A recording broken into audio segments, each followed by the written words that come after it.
త్రిదశ rice అన్నింటికి దగ్గరగా మీ మనసుకి మరింత దగ్గరగా Tridasha rice where life shines.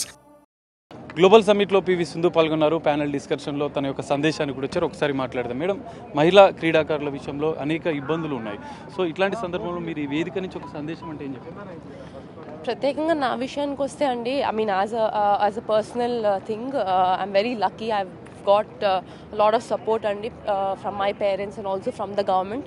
So personally, if I have to say, I've been getting really good support from the government. So being a badminton player, I think I would not like to complain endukante I've been getting everything kabatti to the people out there, to the female out there, ante ippudu man Telanganalo chusukunte female ento mandi ammayulu enno medals gelchukoni vastunaru.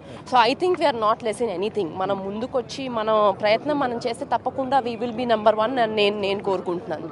మీలాగా అంటే తెలుగు నేలపై నుంచి అంతర్జాతీయ స్థాయికి అడగారు. So ఇక్కడ నుంచి గ్రామీణ క్రీడాకారులు కూడా ఆ స్థాయికి వెళ్ళాలంటే ప్రభుత్వ సహకారం ఎలా ఉండాలంటారు? ప్రభుత్వం సహకారం ఆల్రెడీ ఉందండి. సపోర్ట్ అన్నది చాలా ఉంది. ఇట్స్ జస్ట్ దట్ మన సైడ్ నుంచి మనం సపోర్ట్ మన ప్రయత్నం మనం చెయ్యాలి.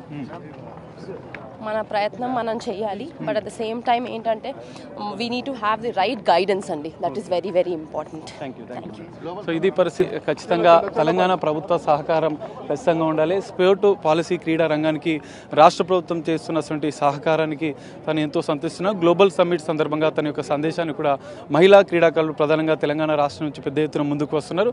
అది ఒక గర్వకారణంగానే చెప్పుకోవచ్చు అంటూ కూడా పివి సింధు చెప్తున్నారు. కెమెరామెన్ నరసింహతో కలిసి Sagar, big TV, global summit నుండి.